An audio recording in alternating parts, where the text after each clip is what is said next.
గోవింద గట్టిగా శ్రవణ వెంకటరమణ గోవింద.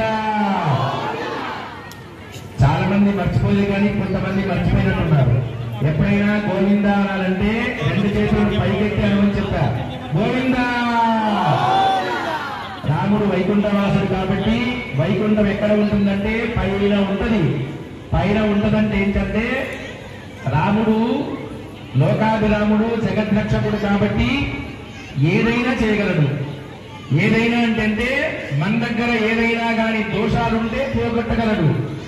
రేఖలు కనుక మన యొక్క రేఖలు చేతిలో ఉండే రేఖలు బాగలేకపోతే సరిచేయగలడు. అందుకొరకే మన దగ్గర ఉండే రేఖలు చూపిస్తూ స్వామి నా రేఖలు ఇట్లా ఉన్నాయి స్వామి, జాతకం ఇట్లా ఉంది కాబట్టి నా జాతకాన్ని మీరు సరిచేయండి అని చెప్పి చెప్పడమే. రెండు చేతులు గోవిందా అన్నప్పుడు రెండు చేతులు ఒక్కసారి పైకి మన చేతులను ఆకాశానికి చూపించి అందుకొరకే ఒక్కసారి ఈ కళ్యాణం అనేటువంటిది గుర్తుపెట్టుకోవాలి. షోడశ వైదిక కర్మలతో ఉంటుంది.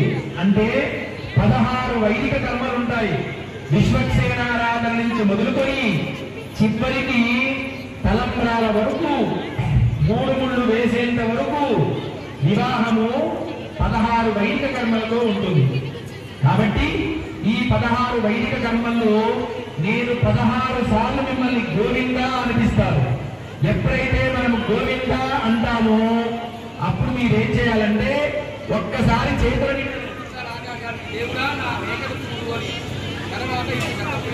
చెప్పండి, నేను డెమో చూపిస్తాను. గోవిందా. ఫోటోగ్రాఫర్ చూపించవాలి సార్. గోవిందా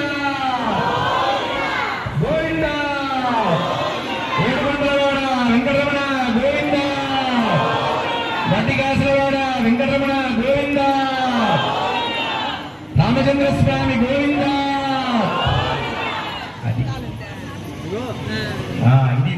ఇది రిహార్సల్ అన్నమాట ఇది. కాబట్టి ఎన్నో జన్మల పుణ్యమైతేనే రామచంద్ర స్వామి సీతారాముల కళ్యాణం చేసేటువంటి సౌభాగ్యం కలుగుతుంది మనకి. భగవద్ బంధువులకు మనకి ఇక్కడ మనం చేయకూడని 2 పనులు ఉన్నాయండి. ఒకటేంటంటే ఇది కరెక్ట్ గా 1.5 నుంచి 2 గంటల టైం పడుతుందండి. ఇది 2 పనులు చేయకూడదండి. ఒకటి అనవసరంగా పక్క వాళ్ళతో మాట్లాడకుండా ఉండడం. రెండోది పక్క వాళ్ళు మాట్లాడుతుంటే మాట్లాడకుండా ఉండండి అని చెప్పడం.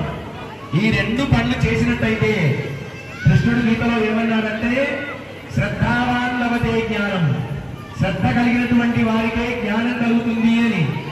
శ్రద్ధ ఉన్నటువంటి వారికే రామచంద్ర స్వామి కళ్యాణ ఫలితం కలుగుతుంది. కాబట్టి మీ పక్కన ఎవరైనా పిల్లవాళ్ళు ఉంటే ఇది అల్లరి చేసేది కాదు, పక్కన నడిచేటువంటిది కాదు, మాట్లాడేటువంటిది కాదని చెప్పి పక్క వాళ్ళని కూర్చోపెట్టేటువంటి బాధ్యత కూడా మీదండి.